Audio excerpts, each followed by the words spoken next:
Neder le mercredi pour ce livre-là. J'aimerais vraiment le faire, dans le sens où il est vraiment d'actualité, quoi. Boker Tov, Boker Tov. le Shem Hashem Naaseh Venatzliach. Nous sommes aujourd'hui mercredi 27 Kav Vav, Kav Zayin, Kim Domanilo. 25. 25 en français et 27 en hébreu. D'accord, 27 du mois de Sivan ou 25 du mois de juin. Bezrat Hashem. Pour la réfoua shelema de tous ceux qui nous regardent, qui nous écoutent, pour vous, Bezrat Hashem, le peuple d'Israël, pour les 3 banim qui nous ont été enlevés, on ne sait même pas où ils sont, qui les a enlevés, quel est le message d'Hachem à travers tout cela. Quoi qu'il advienne, l'étude de la Torah, vous savez que chaque mot d'un Dvar Torah, chaque mot, c'est un ange qui se concrétise et qui a la force de pouvoir se tenir comme un avocat devant le tribunal divin et sauver les enfants d'Israël. Bezrat Hashem. La reine, pour votre réfoua shelema, pour ceux qui nous soutiennent, et pour tous les kolélim qui sont en difficulté. Techef Natril. Aujourd'hui, nous commencerons un nouveau sujet d'une certaine façon dans les halachot, à savoir Shmirat Nefesh, c'est les choses qu'il faut faire et les choses qu'il ne faut pas faire dans la vie. Lui, Neder, le mercredi, tu me rappelleras donc Shlomo, on continue ce livre extraordinaire basé sur les halachot de ce que nous devons ou pas faire de notre vie. Donc avant tout, merci Mordechai pour tout, hein, voilà. Banim, posez la question, Banim, Rabbi Nachman de Breslev, Sefer Amidot, sans plus tarder. Kol habocher umitabel al adam kasher zoche legadel banav.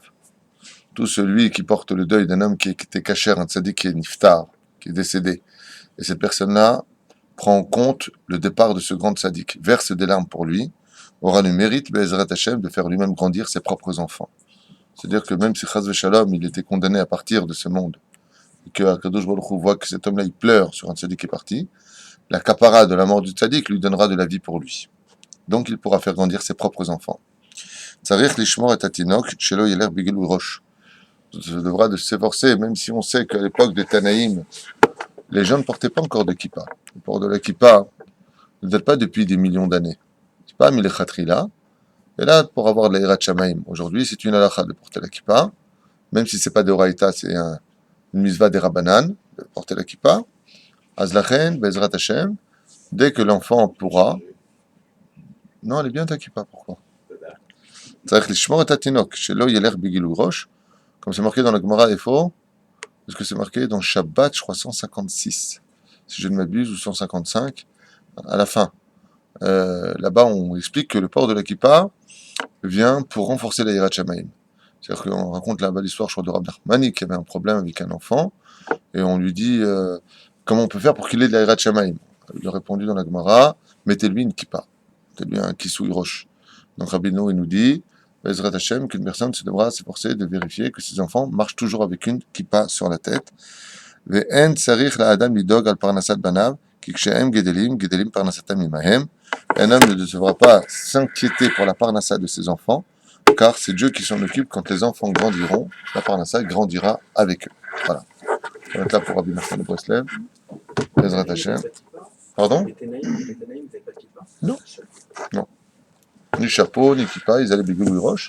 Les Tanaïm, eux-mêmes, les tzadikim, tu veux dire Rabbi Akiva et Rabbi Eliezer, Rabbi Tarfon, c'est-à-dire qu'ils avaient la kippa. Mais c'était quelque chose qui était réservé aux gens qui voulaient vraiment avoir la Hirat Shamaim. Ils avaient peut-être une autre sorte de kisouille. Aval, Keikaron, les gens traditionnalistes à l'époque ne portaient pas de kippa. Aujourd'hui, le port de la kippa est devenu obligatoire. D'accord? Surtout que ça démontre d'une certaine façon son adhération à Akadosh Baruch Hu quand on a une kippa. On le reconnaît en tant que juif parmi les nations du monde. Il y a lieu d'être différent. Pas de se montrer volontairement, mais il y a lieu de s'habiller volontairement. Donc on reconnaîtra un juif à ses tzitzit, ils sont dehors par exemple, ou à sa kippa, ou à ses péos. Aval, zéou. La kippa n'est pas de Horaïta, c'est pas de la Torah, c'est des Rabbanan. Pas de Shaharit. Alors, ce qu'on va étudier un petit peu aujourd'hui, ce sont des sujets qui sont pris de la Gemara, du Zohar et d'autres références des Ségoulottes, à savoir qu'est-ce qu'on a le droit de faire ou qu'est-ce qu'on n'a pas le droit de faire. On commencera ce livre merveilleux, référencé bien entendu, par le Shulchan Aruch en grande majorité.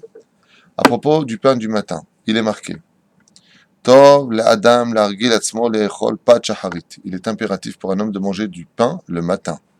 Amro Rabotenu Zichron Veracha dans le Talmud. Shishim Anashim Ratzim Ahare Mi Sheochal Pat Shacharit Venom Misigim Oto. Même si 60 personnes courent après une personne qui a mangé du pain Shacharit le matin, ils ne pourront pas l'attraper. Umikol Makom Achilat Pat Shacharit Ena Chova Ela Minhag Tova. Anaga Tova. Ce n'est pas une obligation de manger, mais c'est un très bon minhag de le manger. Rabbi Nachman de Breslev écrit sur ça, à propos de la nourriture. D'ailleurs, je reviens sur lui, Mina Shamaim, parce que on se devait de prendre un petit peu de Achila. Rabbi Nachman de Breslev nous dit à propos de la nourriture. C'est bon pour la santé le matin, non? Pourquoi? Justement, le pain, Rabbi Nachman nous dit que le pain du matin, juste un instant, est parfait pour enlever les maladies. D'accord? Voilà. Alors, comment il dit ça ici? À propos du pain, on avait vu hier qu'il disait Shaladam et Taher Mikol Avonotav, à propos de la table, Shaochel Ksat Libo Nimshach Yoter Achar Achila, Mishelo Achal Klal Shneachat. Bon, Rabbi Nachman ici dit que tout celui qui mange du pain sans Netilat Yadayim, qui ilouba le Ishazona, Vamezalzel Netilat Yadayim, le Kamina Olam. Et pour lui, écoutez bien ce que dit Rabbi Nachman Breslev à propos du pain le matin. Il dit que la Avera d'aller avec une prostituée, c'est la même Avera que de manger du pain sans Netilat Yadayim. Et plus que cela, il dit tout celui qui fait Netilat, mais qui met Zalzel, la façon de le faire, qui dénigre la mise à Netilat Yadayim, perd sa vie dans ce monde. Rabbi Eliezer dit, il perd sa vie dans l'autre monde.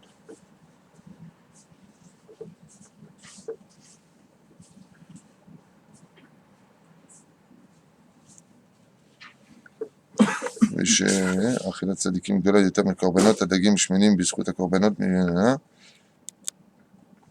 un instant, j'avais lu quelque chose sur cela, mais je ne me rappelle pas où est-ce que c'était marqué. Il me semble que j'avais lu que Rabbi Nachman, je ne vais pas vous faire perdre du temps parce qu'on a quitté la Rabbi Nachman un temps soit peu, mais j'avais lu que Rabbi Nachman disait dans un de ses livres que le fait de manger le matin guérissait les maladies du corps. Un truc comme ça. Hein? Le Rambam aussi. Dans les Chodot, le Rambam alors. Okay. Shiur pat shacharit ou kabetza. Le matin, de combien on parle de manger du pain? On parle de 54 grammes de pain. Veshote acharkach mashke im yeshlo. Et il boira s'il peut après quelque chose. Im en lo mashke yishte ma'im. Et si maintenant il n'a pas de boisson à boire, une boisson chaude par exemple, il boira de l'eau. Yotzim et de chovat pat shacharit gam bemezonot. Est-ce qu'on est obligé de manger du pain? Ou est-ce qu'on pourrait manger par exemple un pain au chocolat ou un croissant qui sont faits avec de la pâte? Et la réponse est Ve'en sorer dafka bepat. Oui, absolument. On parle de manger d'un gâteau, la farota machin. Donc, si le matin vous mangez un croissant, vous mangez un pain au chocolat, ou vous mangez du pain, sachez que c'est extrêmement bon pour la santé, spirituellement et physiquement. Machanim chamim. À propos des nourritures que l'on consommerait qui seraient chaudes.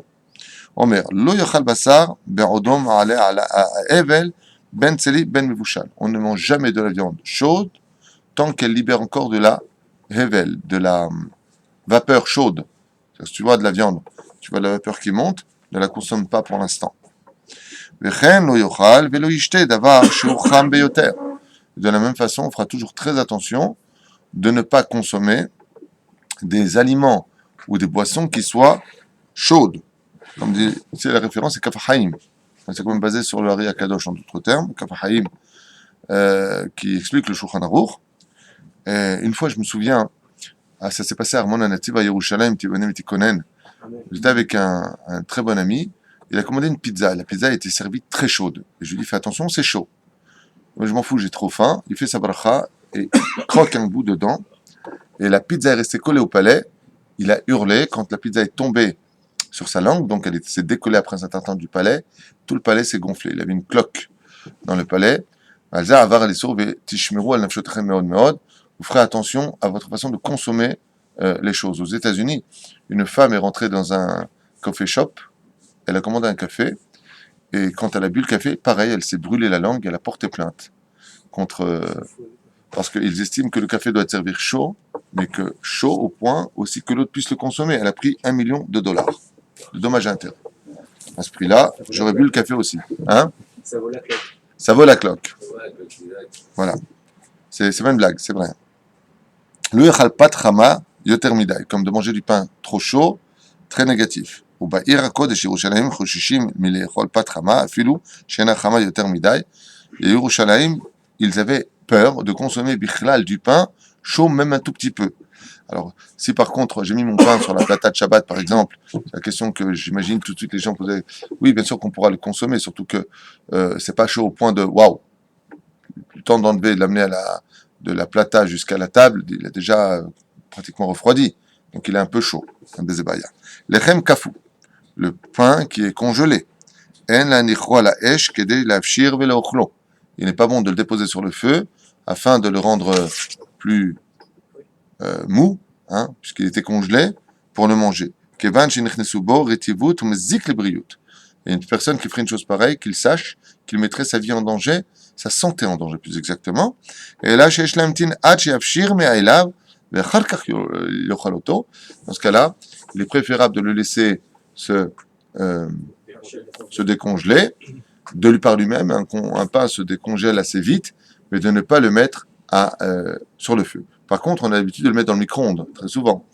Alors dans ce cas-là, il est bon s'il y a de la rétivout, c'est-à-dire que le pain est humide, il sera bon de le nettoyer avant de le consommer, car ces gouttes-là sont dangereuses pour la santé.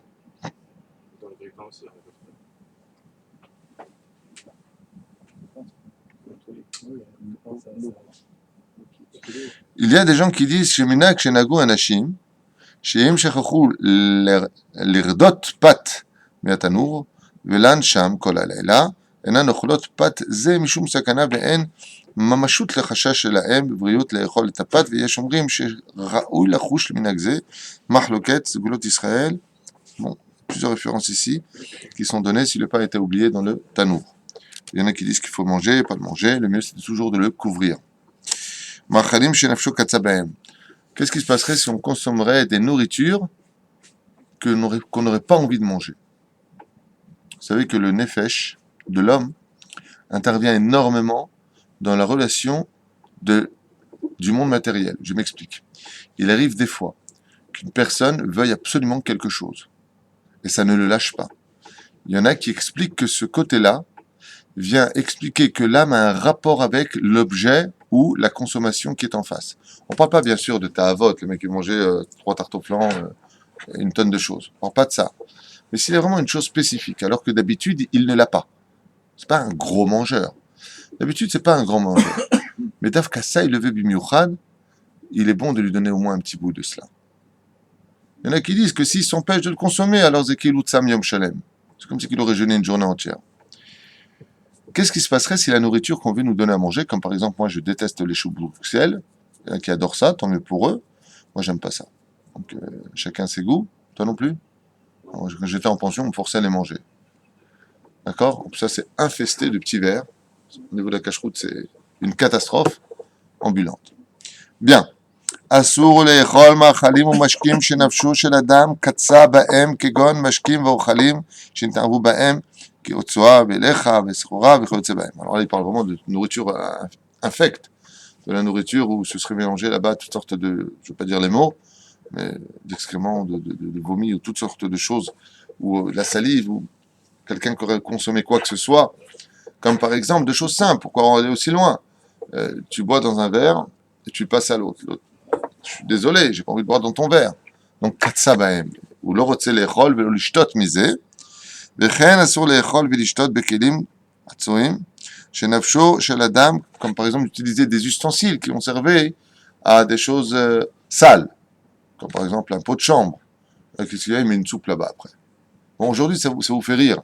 Mais à l'époque, ça faisait pas rire. Ça pouvait être le cas. Qu'est-ce que tu mettais dedans? Avant. Top. כגון כלים של בית הכיסא וכלים זכוכית שמזרקים בהם דם וכיוצא בזה, comme par exemple des ustensiles en verre où dedans, avant on le faisait souvent, aujourd'hui on ne le fait plus, mais pour se guérir avant ils mettaient des ventouses sur le dos, ils faisaient couler le sang. C'est marqué souvent dans la Gemara.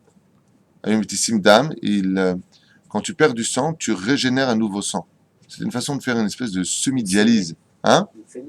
Une saignée. Alors, il faisait couler ça, par exemple, dans un ustensile en verre. Comme le ver n'avale pas, ni n'extirpe pas de lui, après il te servait de la soupe dans ce... Même chose une fois que c'était nettoyé. Aval au niveau physique, au niveau de la vision, Zemagil, c'est là-dedans que tu me sers à boire, je veux pas. Je veux pas que tu me sers dans ces choses-là. Kemochen, lo yechal bedem zoamot, ve'al gabe kelim u'luchlachim, shekol elu bichlal, al teshaketsu et nafshotechem. Toute chose qui dégoûte une personne peut nuire à la personne si elle consomme de cela au niveau psychologique. Donc, si une personne ne veut pas, et j'insiste d'ailleurs, regarde comme je te dis que c'est d'actualité tout ça, souvent tu entends les parents dire aux enfants, mange, mange, le petit, je veux pas, ne lui donne pas. Il veut pas, il mange pas. Et nous, on force tout le temps les enfants. Tout le temps. Hein? On essaie de les forcer à manger ce qui est baril. Alors, c'est sûr que si l'enfant il veut manger que des guimauves, hein, et des choses sucrées, c'est pas bon. Moi, je connais un gosse, il mange que du pain et du houmous. Il mange que ça. Alors, faut l'habituer, mais il faut l'habituer doucement. Pas forcer comme nous on fait. Alors tu n'auras rien d'autre. Alors c'est vrai qu'on finira par s'habituer, aval, tout en douceur. Achilat basar behema mesukenet. De consommer de la viande d'un animal dangereux. Qu'est-ce que cela veut dire?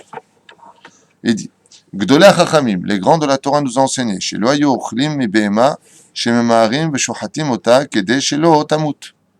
Comme par exemple de vite prendre un animal, de vite lui faire la shrita pour ne pas la perdre avant qu'elle ne meure. Apparemment, elle était dans une situation un peu compliquée. Falpi, chez Pirkesa besof ashrita, davar ze en bo isur, et la kol arotze leahmir, alatzmo areze meshubah. Donc maintenant, cet animal-là, elle a, comment dire, pendant la shrita, elle s'est commencé à s'exciter dans tous les sens. S'il y en a qui ne veulent pas la consommer, tavolem bracha. Si c'est le cas contraire, ils ont quand même sur qui compter, puisque l'animal de toute façon est mort. Et je rappelle que, contrairement à ce qu'on voit sur certaines vidéos de YouTube, j'insiste énormément sur cette nekuda-là, quand on fait la shrita à l'animal dans le monde juif et que le couteau est parfaitement aiguisé et que le shochet connaît son travail, vous verrez que l'animal essaie de se relever après la shrita alors qu'il a le canet et la véchette qui sont à l'extérieur, il a les yeux qui sont dans tous les sens, il se tape la tête contre les murs. Sachez que cet animal est mort, est totalement mort. C'est tout simplement un système de nerfs qui le met dans cet état.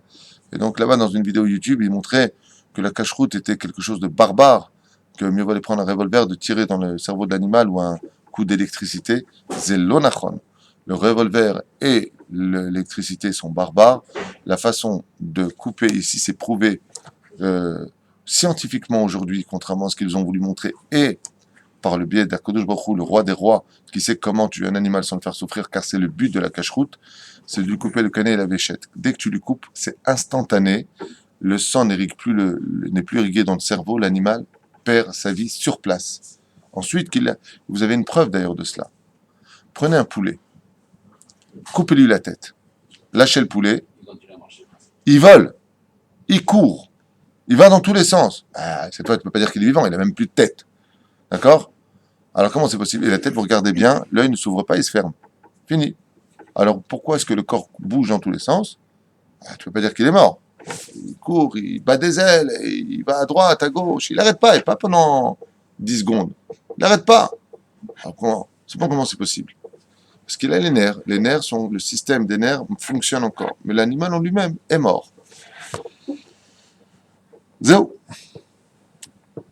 כל מי שרוצה להחמיר ולמנוע עצמו מלאכול בהמה מסוכנת, שכפי שכתוב קודם, לא, הוא דווקא אם עושה חיין מצד חומרה. טוב, c'est ce qu'on a expliqué tout à l'heure. אכילת אדמה ou עפר, de consommer de la terre ou de la poussière. bizarre. אסור לאכול אדמה או עפר, כיוון שמביא את האדם האוכל לידי חולי, de manger ce genre de choses rendra la personne automatiquement malade. De consommer ce genre de choses. Comme Rabbi Eliezer qui a consommé de la terre pendant 2 semaines. Dagim im basar, de consommer du poisson avec de la viande. Ombrim Chazal. Tzarich lezer shelo le'echol basar vedagim beyachad. Ne jamais les consommer ensemble. Pnei shekaché le tzaraat, car elles sont dures pour les problèmes de peau comme la lèpre. Au barour, הבוחר בתורה וחכמים במשנתם, כי בזמננו מצאו הרופאים, על פי החקירה בחוכמת הרופאים, הרפואה, שאכילת הבשר ודגים יחד מזיקה לאדם לסיבת הבדל היסודות של בשר מיסודות הדגים. Scientifiquement, il rapporte ici le Rav que les médecins reconnaissent que le mélange du poisson et de la viande ensemble sont réellement dangereux pour le corps humain. Il Khatzadav ben Basar Levdag, au ben des Basar, on se devra se laver les mains entre le poisson et la viande, et de la même façon, il se lavera la bouche, ou mangera du pain entre l'un et l'autre. Dagim im chalav v'gvina. Pardon? Pas netilat yadayim, ça s'appelle ma'im ha'em tsaim dans la halacha. On devra se rincer les mains. Le Shabbat, donc il faut se rincer les mains. Mais absolument. D'ailleurs, Shabbat dernier, entre le poisson et la viande, j'avais quelqu'un à table. Et quand j'ai fait, donc j'ai pris le ma'im acharonim, qui nous sert aussi pour le ma'im ha'em tsaim. Et donc j'ai pris en plein milieu du repas, donc après avoir consommé du poisson, je me rince les mains. Il me dit, ah, on fait déjà le birkat Amazon, le pauvre. Je dis, non, non, on fait pas le birkat Amazon, on fait juste un rinçage de mains entre... Ouais, il a eu peur. Non, par exemple, tu prends la dame chot qui est coupée, tu prends avec tes mains. D'accord? Tu prends après le maïm tsaïm, donc c'est le même keli, hein, tu vas pas acheter un deuxième keli. Tu veux de l'autre, tu te rinces les mains avec, et tu te rinces la bouche, ou alors tu boiras du coca ou du Fanta, ce que tu veux, et tu boiras de l'eau, ou même tu mangeras du pain. Pourquoi, Dafka, ces deux éléments-là? Nous avions expliqué déjà par rapport à cela que le pain vient de la terre, donc c'est le côté animal, et l'eau vient du poisson. Le poisson vit dans l'eau, donc ou tu bois de l'eau ou tu manges du pain. Mais dans les deux cas, ça suffira pour ce que nous venons de dire. Dagim, chalav et gvina, tu peux. Dans la semaine, c'est mieux d'éviter ça le Shabbat, à moins qu'il soit cachère pour Shabbat. Mais si tu prends de la lingette pour t'essuyer et que tu as les mains qui sentent la couche, eh bien, non, tu peux l'utiliser. Spécial de table, tu sais, mais c'est vrai que ça peut. Un baya, ça le nettoie, ça fait la différence. Un baya. On a vu ici que entre le dafka, bizarrement, entre la viande et le lait, même les ashkenazim sont mahmerim, contrairement à la viande, contrairement au poisson et au laitage. Bien. Il y en a qui disent, comme c'est marqué dans le Bet Yosef, qu'on ne consommera pas, Bet Yosef c'est Rabbi Yosef Karo, on ne consommera pas du poisson avec des laitages, dû à un danger au niveau physique. Et aussi avec du fromage, le poisson avec le fromage. Et il y en a qui disent que oui, c'est permis comme le rama, donc le posek ashkenaz. Il y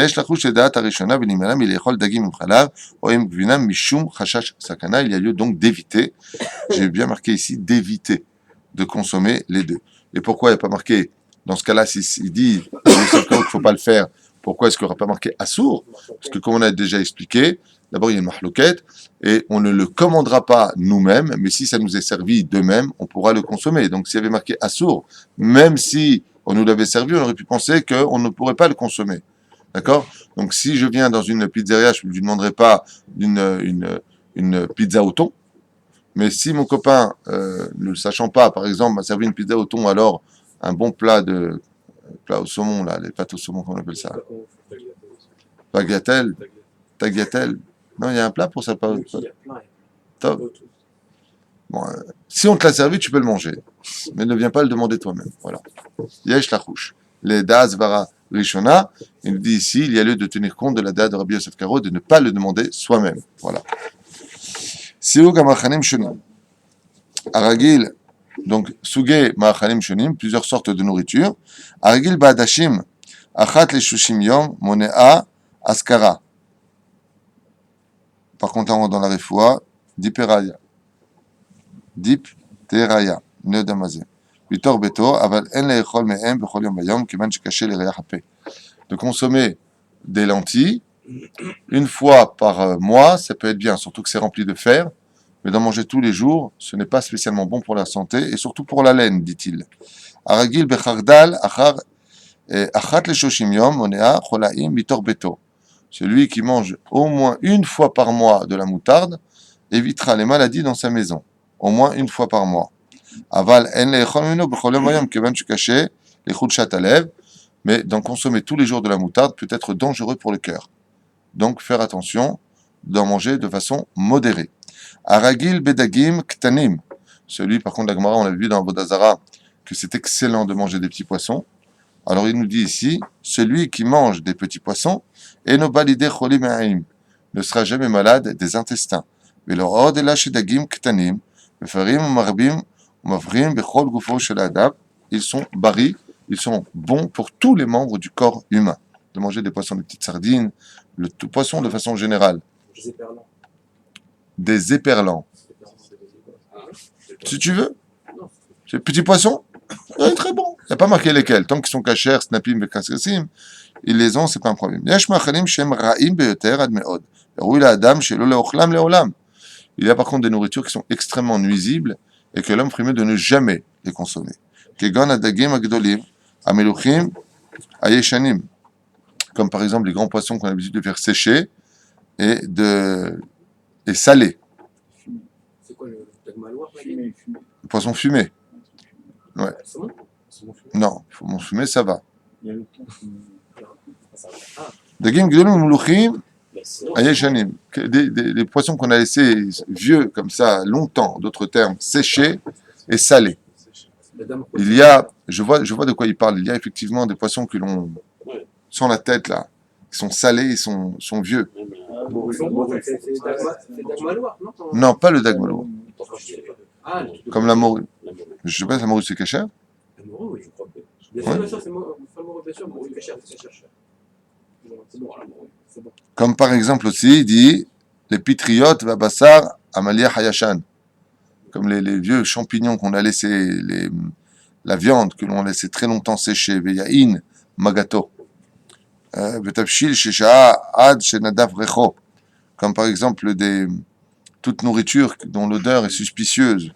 Vechen kol ma'achal sherecho ra. Ou toute nourriture qui est peut-être bonne et dont l'odeur est conventionnelle à la nourriture, mais que malgré tout l'odeur ne sent pas bon. C'est-à-dire pas que ça a tourné, mais je m'excuse de le dire, mais en France, je ne sais pas ce que mangeaient les Portugais, mais non, pas que la morue. Hein, je peux te dire, ils mettaient du chou, truc pourri, je sais pas ce qu'ils mettaient, mais non, mais sérieux, quand tu rentrais, j'en ai rien à faire. Je dis des choses que c'est même pas du moti chez moi. D'abord, c'est des goïms, mais je sais pas. Il y avait, non, j'ai jamais vu cette odeur chez aucun juif. Ah non, quand tu rentrais dans le hall de l'immeuble et que les concierges à l'époque, je peux se rappeler, étaient portugais. Je sais pas ce qu'ils mettaient dans leur marmite, mais alors, Vous allez passer en une sur YouTube bientôt. Ils vont couper l'extrait et ils vont dire voilà les rabbins. non, mais je sais pas. En tout cas, ce qui est certain, c'est que l'odeur, même pour eux, elle était bonne l'odeur. Ils adoraient ça apparemment parce qu'ils faisaient ça tout le temps. Mais pour nous, c'est strictement interdit à la consommation, hormis le fait que ce soit taref. C'est ce qu'il dit ici. Tout d'abord, dont l'odeur est forte, l'okedaï de manger. Certains fromages qu'il faudrait éviter. Même en cache-route. Il y a fait méode. Même en cache-route, si certains fromages sont vraiment, l'odeur est vraiment forte, voire fétide, et que c'est consommable, c'est comme ça, l'okedaï de manger. Mais si on aime l'odeur. Hein? Si nous on aime l'odeur, même si elle est forte, si on aime cette odeur. Top, la brioute. En tout cas, il dit pourquoi ici. Référence. Alors, le Rambam, il dit car même si cette nourriture est bonne, même si au niveau, elle n'est pas périmée, elle n'est pas taref, mais l'odeur est forte, sache qu'elle fera des dégâts dans le corps. Elle s'appelle Samamavet, dit le Rambam, dans le corps.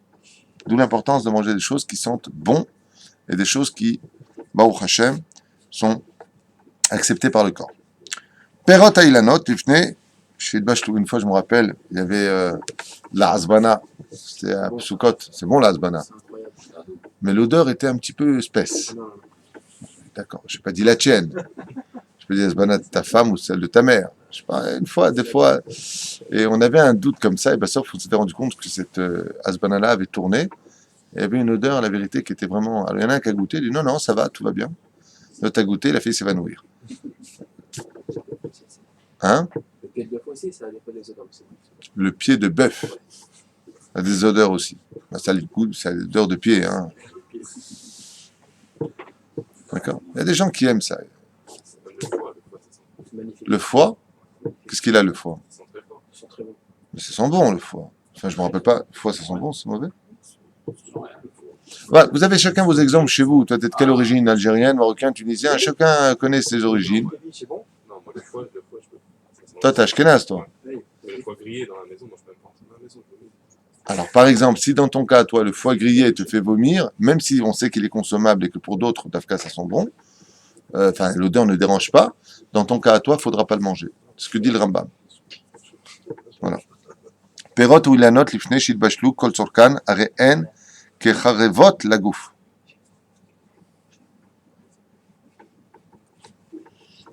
Je ne comprends pas pourquoi il dit ça. Vechol haperot achamutzim. Il dit les fruits des arbres qui ne sont... Ah oui, d'accord, excusez-moi, maintenant je comprends. Pas shit bashlo akavana bishlo otam. Et là, tous les fruits venus des arbres qui ne sont pas mûrs, si tu les consommes, sont nuisibles pour la santé. Par exemple, il arrive effectivement de prendre des pommes qui ne sont pas encore finies, de prendre des prunes, des poires qui ne sont pas encore finies, tu croques dedans, des bananes qui ne sont pas finies. Oui, c'est effectivement, des fois tu as des bananes. C'est un peu dur, mais il y a des gens qui les mangent. Il dit ici, mes zik, elles sont comme des épées dans le corps humain. Ne jamais les consommer. Vechol haperot achamutzim. Et aussi tous les fruits qui sont chamutz, aigres. Bravo pour le mot. Ra'im, la adam. Elles sont mauvais. Je prends des pommes qui sont aigres. C'est pas bon pour le corps. Seulement dans des cas où il fait extrêmement chaud et à très peu de quantité, petite quantité, on pourra les consommer. Par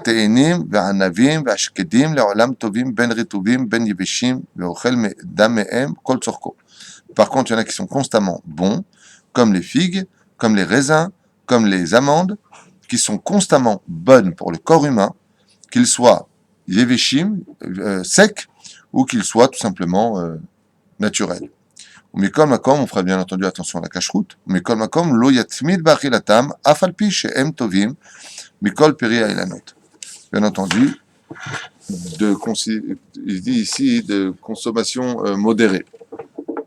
Atara, ofen achila. Il dit la façon de manger. Atara, tragora, lifne, achila. Il est impératif pour une personne qui veut garder une bonne santé de défaire sa ceinture avant de manger. De ne jamais manger avec la ceinture fermée. Et pour quelle raison? C'est que la ceinture va presser au niveau des intestins et on va maintenir ce que nous allons consommer dans un niveau supérieur au niveau du corps, alors que la nourriture doit suivre, ne pas provoquer en d'autres termes dans la tuyauterie du corps humain que Dieu a construite pour nous, Baruch Hashem, des bouchons, le fait de presser là-bas. Bien au contraire, il est impératif de faire attention à sa santé, ce qui fait qu'une personne, avant de manger, devra toujours défaire un peu sa ceinture pour laisser du libre. C'est-à-dire que quand la nourriture est consommée dans l'estomac, ça peut être dans certains cas de figure plus rapide que chez les autres, la nourriture continue son chemin vers le foie, trié par les reins, et ensuite, ce qui devra aller dans les intestins, va dans les intestins. Si tu mets ta ceinture, tu fais un peu un garrot quelque part au niveau des intestins, tu provoques des maladies plus tard. C'est une question de temps. La reine, quelqu'un, toujours, Bezrat Hashem, on dit souvent, écoute ce que te dit la Torah pour sauver ta vie. Il n'y a pas besoin des médecins. On n'a pas besoin des médecins, si, parce qu'on peut tomber malade par des choses sur lesquelles on ne s'attendait pas, comme par exemple un microbe, tu respires. Il y a d'autres maladies. Si, tomber. Non, je parlais par rapport à la brioute. Il nous dit sur quoi faire, comment manger, comment faire. En fait, c'est déjà dit dans la Torah. נכון, התרת חגורה. צריך להתיר את החגורה לפני האכילה כדי שלא יבוא לידי חולים מעיים. Pour ne pas tomber malade des intestins, tu devras défaire ta ceinture. Nous remettons le pasuk Goekach pat lechem, et c'est donné en allusion dans le verset, tu lui donneras un morceau de pain, c'est marqué Waekach, tu prendras. Mazevekar blia od vav, sans la lot vav, c'est les initiales de Hater Chagor Chakodem Achila. Pat lechem, Hachetivot, pen tavo lidei cholim me'ayin. Donc, écoutez bien, c'est marrant parce que marqué Vaekar, tu prendras du pain. Vaekar, c'est tu déferas ta ceinture en hébreu. Pat lechem, de peur que ne viennent sur toi les maladies des intestins. Donc, c'est comme ça que c'est marqué ici. Atzorech la'atir et hachagora lifnei achila ou davka im hachagora advuka alav. אבל אם אין החגורה דבוקה עליו, אין הוא צריך להתירה.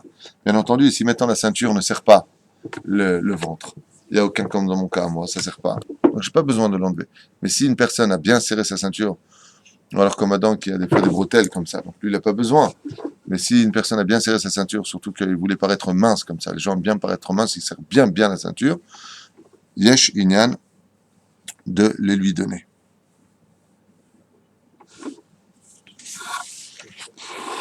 Achila ou shtia be'amida. Une des choses qui provoque des maladies des jambes. Les gens ont mal aux jambes. Ça vient de deux problèmes connus. Manger debout. Voilà, bravo. on ne mange pas debout et on ne boit pas debout. Alors si, de façon occasionnelle, peut-être que la personne pourra, des fois on n'a pas où s'asseoir, on va à des réceptions, on est debout. Avant qu'il sache que d'abord, comme le dit le Rambam, l'ochlim kederech achilat susim, on ne mange pas comme le chemin des chevaux qui mangent debout, on ne mange pas assis, okay? Davka, ce qui représente l'orgueil. Tamid Chacham, il cherchera toujours à s'asseoir avant de consommer ce qu'il a. S'il n'a pas le choix, ben, il prend un petit plat, il regarde à droite, il n'y a pas où s'asseoir, il mange. Aval Mishiri Shamim Behemet Behemet, même ça il ne fait pas. On ne mange jamais debout. Et bien entendu, celui qui pratique la mitzvah de Piria Berivia debout, celui qui va avec son épouse dans son intimité debout, amènera sur lui les maladies dans les jambes. Donc on a vu deux choses maintenant qui amènent des maladies dans les jambes. C'est la nourriture debout, boire debout, manger debout, ou tout simplement, comme on vient de le dire. Lo yochal velo yishte me'omed. On ne boira pas, ni ne mangera pas debout. Ou betalmud amrou sheshlosha dvarim metishim gufo shel adam. Trois choses affaiblissent totalement le corps d'un homme. Ve'echad mehem kshe'ochel ve'shote me'omad. Et c'est quoi une de ces trois choses-là qui comment dire, rendent le corps de l'homme extrêmement faible? Celui qui boit ou celui qui mange debout. On parle que de la Masechet bracha Gittin, ou Bedaf, Aïn, Amoud Aleph. on parle que de la bracha ou mange. Manger, manger. Tu bois, tu manges debout. Lotov. Donc, on continue, il dit comme ça, Fatpi Sharamam, Lo Iskir Besifro, chez Lo Lechol Velishtot Mohamed, Efshar Shehu Sover Shebezman Azeh, Etnu Tivaim, Bezman Chachmei HaMishnah והתלמוד. ייתכן שמטעם זה, אין העולם נזהרים בזה מכל מקום, רבינו הארי היה מדקדק לקיים מצווה.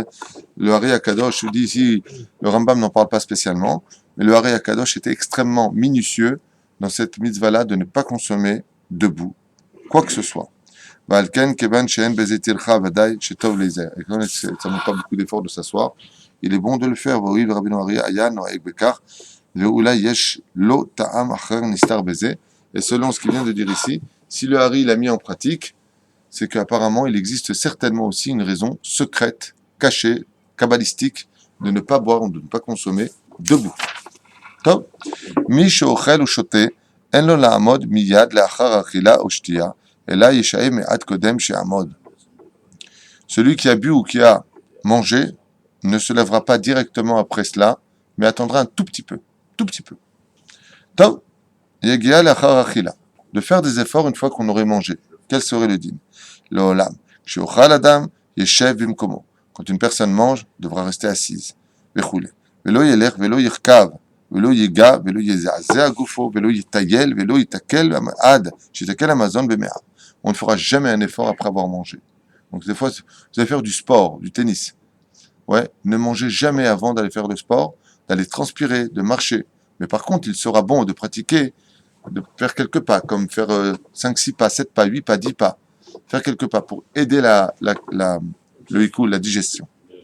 Car les chachamim nous disent tout celui qui fait des efforts après avoir mangé amènera sur lui des maladies difficiles et dangereuses. De qui plus est, il n'est pas conseillé de dormir après avoir mangé, car il faut aider les tubes digestifs à faire monter les acides pour consommer dans l'estomac la nourriture, et le fait d'aller dormir, on les met en stand-by. Donc c'est beaucoup plus problématique. C'est pour ça que quand tu manges et que tu vas dormir, en général, t'es pas très bien. T'es pas très bien. Iné, c'était le sif d'après. Il dit ici, Shena le'achar achila, dormir après avoir mangé. Quel est le din? Amrou chazal batalmud, comme c'est marqué dans le Talmud. Amar Shmuel, kol ha'machalot yodea ani l'irfuad, chutz mishlosha dvarim. Shmuel, il dit, dans la Gemara, je connais le secret de toutes les maladies sauf 3 maladies. Ve'echad mehem mi she'ochel ma'achal im lechem, quelqu'un qui consommerait du pain, par exemple dans son repas avec sa nourriture, bien sûr, velo alach arba amot lifnei she'alach lishon, et qui aurait été dormir sans faire au moins 4 pas, dans ce qu'on vient de dire à l'instant. Ve'od amrou betalmud be'inyan ze, achal velo alach arba amot lifnei she'ashan, achiloto merakevet.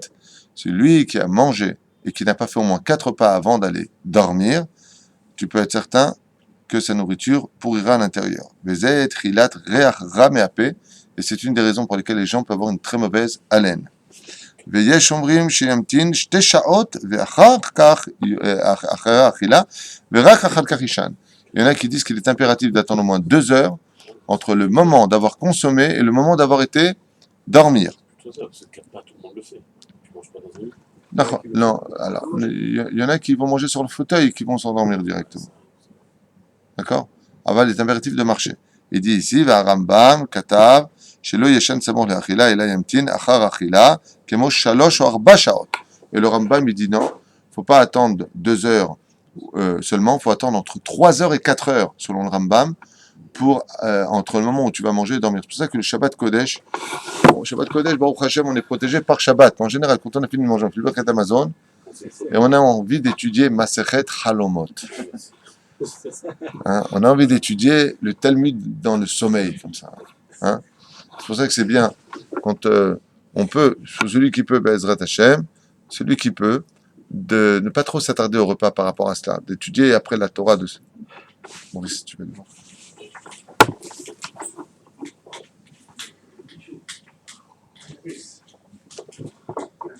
אמרו חז"ל, לא יאכל תרא ולא ישתה תרא, כלומר שבזמן התלמוד מי שהיה אוכל זוגות או שותה זוגות היה בא לידי סכנה. ועל ידי מזיקים ועל ידי כשפים בתלמוד, מי שהוא שמקפיד בזה מקפידים עליו. טוב? טוב.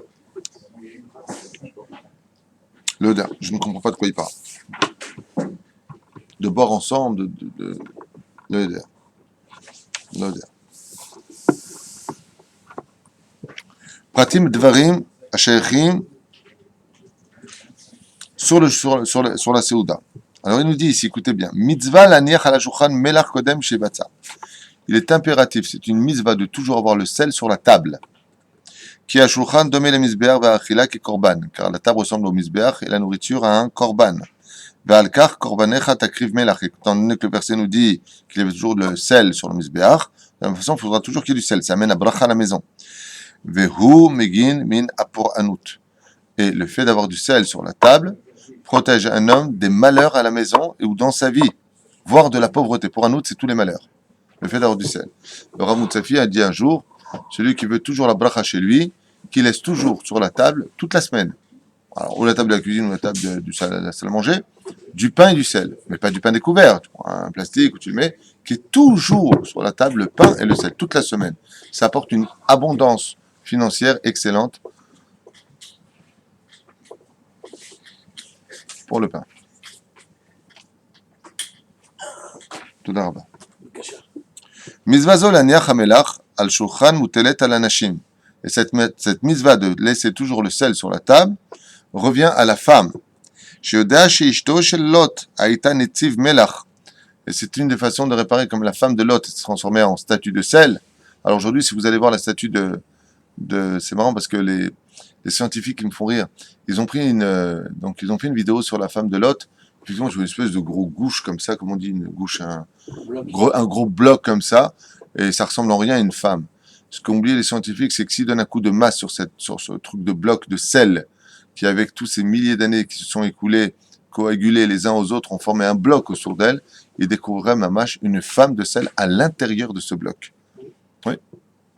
La Torah, quand elle dit qu'elle s'est transformée, là, tu as un truc qui fait 3 mètres de haut, qui n'a aucune forme. Le sel, ça conserve.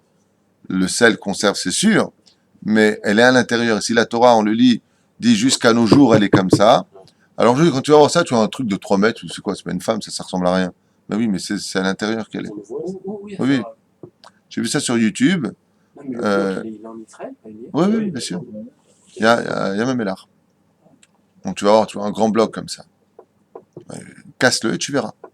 Tu y trouveras match la femme telle qu'elle était, tu la vois. Hein? Non, pourquoi?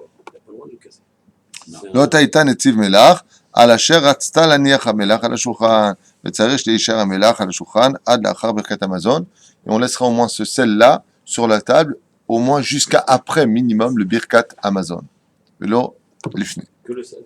Le sel et le pain. Il faut toujours qu'il y ait du pain, toujours une bracha, Bezrat Hashem. Donc comme Shalom Matsu Melach Yavu Souk. Et dans le cas où il n'y a pas de sel à la maison, donc ici on a dit que comme la femme de Lot n'a pas voulu apporter le sel sur la table, le tikkun de la femme c'est d'apporter le sel, ça démontre par là du chesed, d'accord? Donc c'est un beau tikkun. Maurice, qu'est-ce qui se passerait si on n'avait pas de sel à la maison? Qu'est-ce qu'on mettrait sur la table?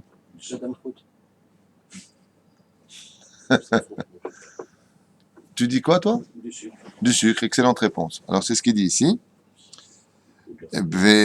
Comme chez En Melach. Bon, on remarque que maintenant ils sont rentrés dans une nouvelle maison, ils n'ont pas acheté de sel. Ouais, ils ont oublié, ils ont du sucre. Dans ce cas-là, ils mettront du sucre sur la table, qui remplacera le sel, comme on a l'habitude de le faire à Rosh Hashanah. Voilà. Une petite parenthèse ici sur Netilat une fois de plus. C'est-à-dire les airs, Netilat Yadayim, chez Kol Mezazem, Netilat Yadayim, Chayav Nidouy, ou Balide Aniyut, Venekar Mina Olam, Venou Chelek L'Olam Haba. Why. Alors, ça, en une phrase, ça veut tout dire. Il y a lieu de faire très attention aux lois minutieuses de Netilat Yadayim, car tout celui qui dénigre cette perfection de cette mitzvah-là, en d'autres termes, et Chayav Nidouy, retranché du peuple, viendra automatiquement à la fin de sa vie ou au milieu de sa vie par devenir pauvre, dépendant des autres, se retirera des jours de sa vie et n'aura pas de monde futur. C'est bien Netilat Yadayim. Par contre, dans le sens contraire, si plus il fait Netilat Yadayim, plus il se rapproche du peuple d'Israël, plus il amène la richesse sur lui, plus Dieu lui rajoute des jours de sa vie, plus son monde futur grandit. Voilà. Donc ça vaut le coup de faire Netilat Yadayim à toute occasion, comme le prescrit la halakha, le matin quand on se lève, ou quand on va manger du pain, ou quand on a touché ses chaussures, ou on est rentré dans les toilettes, toutes ces choses-là qui demandent Netilat Yadayim, bien entendu. Je répète une fois de plus, la bracha ne se dit que pour deux raisons seulement. Le matin quand on se lève, ou pour manger du pain. En aucun cas, on y dira la bracha de Netilat Yadayim pour les autres cas. Dibour bishat ha-seouda, parler pendant la seouda. Est-ce que c'est bien ou pas de parler d'après toi pendant une seouda?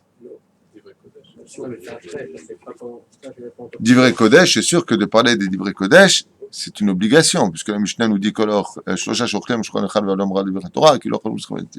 trois qui ont mangé à table, qui n'ont pas dit de Dvar Torah, ce qu'ils ont mangé, c'est comme de la nourriture, des korbanot qui sont morts. D'accord, donc ça n'a rien à pareil.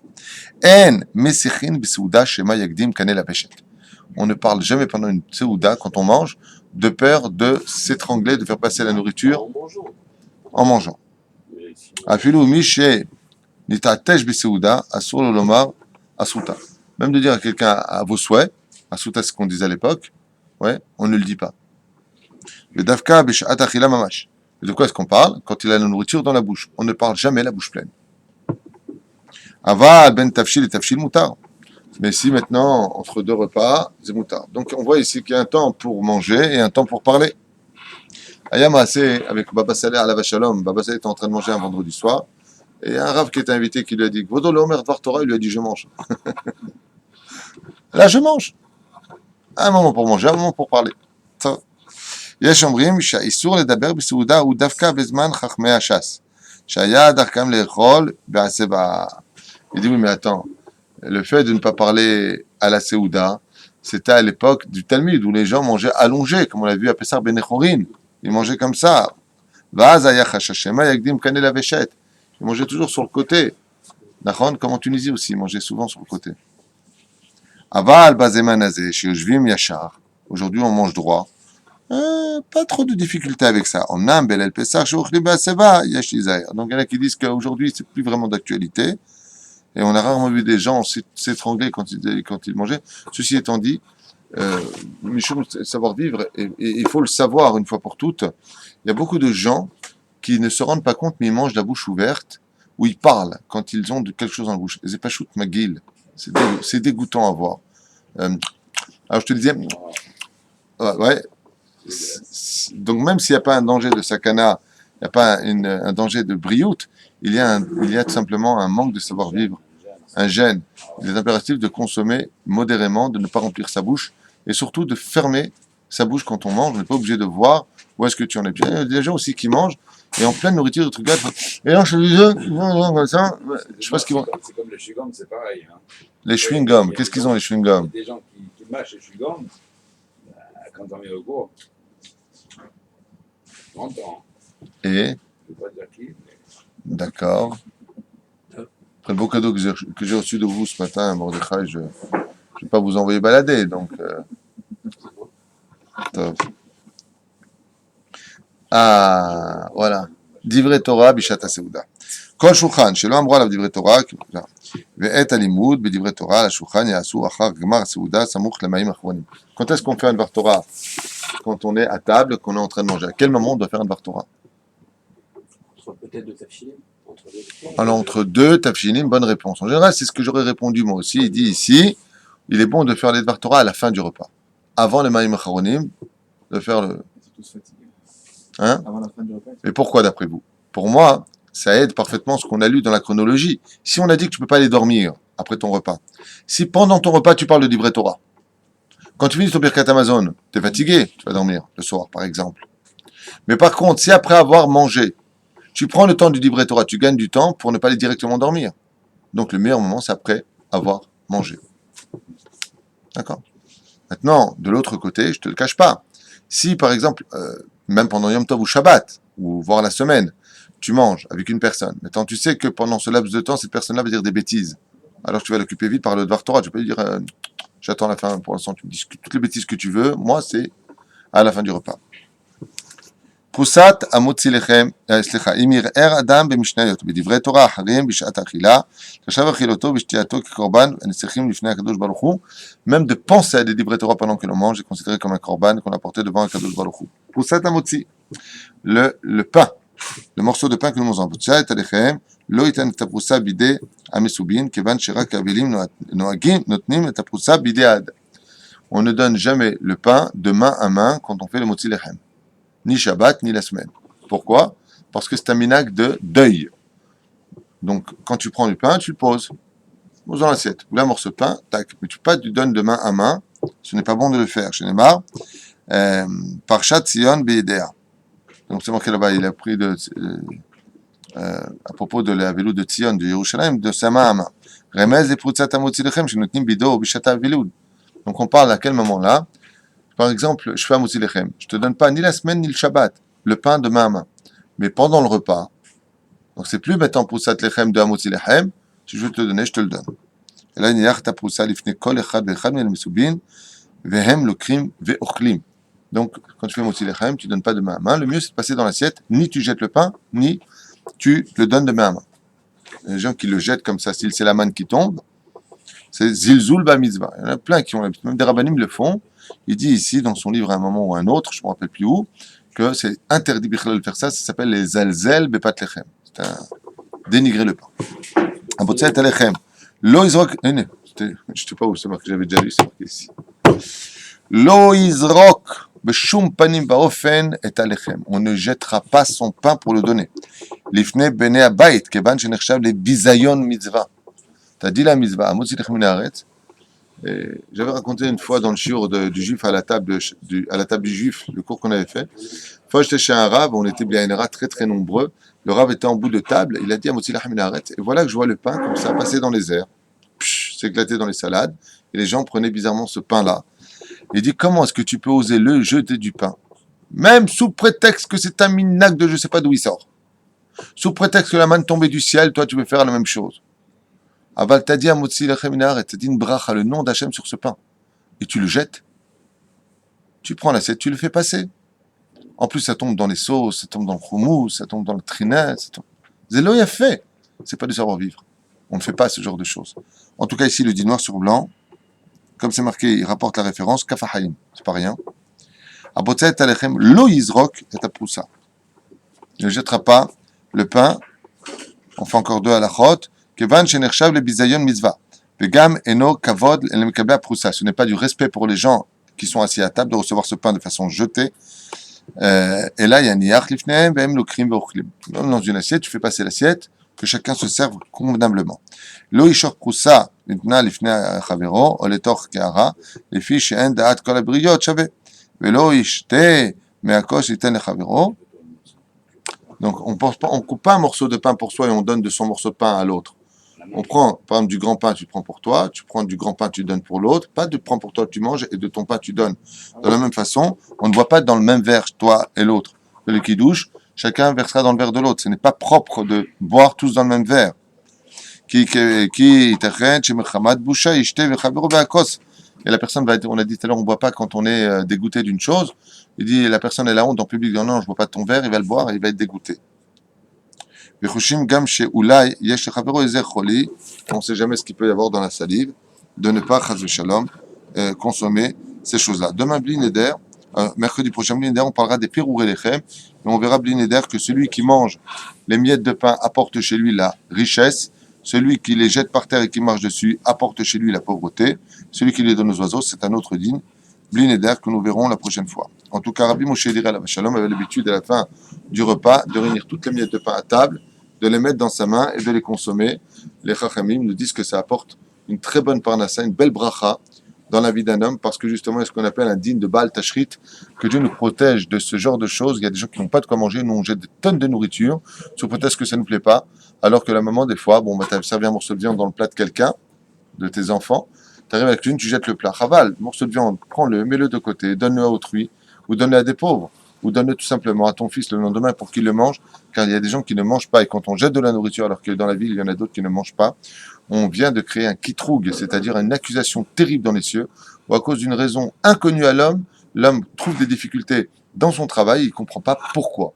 Il dit, bon, je fais Shabbat, je fais Kippour, je fais Pilin, je mange kasher, j'ai arrêté de boire des bêtises, je respecte la Nida, qu'est-ce que tu veux, pourquoi je suis en celui-là? Et il ne sait pas qu'il existe un issour de Baal Tashrit, tu ne jetteras pas l'olishrot et ta nourriture. Pourquoi? Parce que si une seule personne a faim et que toi tu jettes dans la poubelle de la nourriture, eh bien cette personne qui a faim, cet ange qui a été créé par cette douleur, où cet homme n'a pas été soutenu, intervient et regarde dans la ville qui jette sa nourriture au lieu d'avoir pensé aux autres. Donc bien entendu, si c'est pas consommable, elle m'a la saute, si je mange dans ce plat et qu'il reste un peu de chaque chose, c'est évident que c'est pas évident. Pour nous, mais sachez qu'à l'époque de nos parents, en Tunisie par exemple, rien ne se jetait. Hein. C'est vraiment, il fallait laisser... c'est-à-dire que s'il y avait encore un peu de salade, on remettait dans les petits tupperwares de l'époque, je ne sais pas comment ça s'appelait à l'époque, mais on ne jetait pas, ça n'existait pas de jeter quelque chose. Attends, laisse-le pour tout à l'heure, viens le manger. Non, mon fils il va rentrer, il va le finir le plat. C'est ce qu'on a l'habitude de dire. Aujourd'hui, on est devenu tellement précieux, tellement minutieux, tellement un peu, excusez-moi le mot, mais il faut une chambre pour un enfant, pour son ordinateur, son lit à lui, très bizarre. Quelqu'un qui a une entrecôte, il va manger un quart d'entrecôte, on jette l'entrecôte. Ma putain. À l'époque, on lui gardait l'entrecôte pour ce soir. On ne va pas la jeter, ça ne va pas, non? Et malheureusement, les gens se rendent compte de ça, que quand financièrement ça ne va pas, ça devient très difficile, alors on devient très minutieux sur ce genre de choses. Pour tous ces bons conseils qu'on vient d'étudier ensemble et qu'on devra surtout mettre en pratique. On n'est pas obligé de le couper avec un couteau. Alors c'est une bonne question. Est-ce qu'on est obligé de couper le pain avec le couteau? Ça dépendra où tu te trouves. Le pain alpi Kabbalah, c'est bien de le prendre avec les mains. La nourriture elle-même aussi se prend avec les mains, contrairement au savoir-vivre qu'on a l'habitude de connaître. Donc on peut tout à fait le prendre. Il m'est arrivé de me retrouver chez des gens qui pour eux, c'est inadmissible qu'on prenne nos mains et qu'on coupe avec le... Pourquoi les mains elles sont pleines de microbes? Qui me dit que tes mains sont propres? Tu me donnes ce pain-là dans ma bouche? Donc ça dépend. Nous les Tunisiens, très sincèrement, on ne coupe pas avec le couteau. Enfin, j'ai rarement vu les Tunisiens couper le pain avec le couteau. Ça va, je te le coupe, tu vois pas. Les Algériens, c'était des Algériens là où j'étais, eux préfèrent qu'on coupe avec le couteau. D'accord? Des parts bien précises, des belles parts, les mêmes parts, en d'autres termes. Kol echad kiminago inhag. Bezrat Hashem. Nous, à la maison, enfin moi, en tout cas, en ce qui me concerne, je coupe avec les mains, tout en vérifiant que mes mains soient totalement propres, pour donner le morceau de pain adéquat à chaque personne, selon son désir. Kol tu velitraot.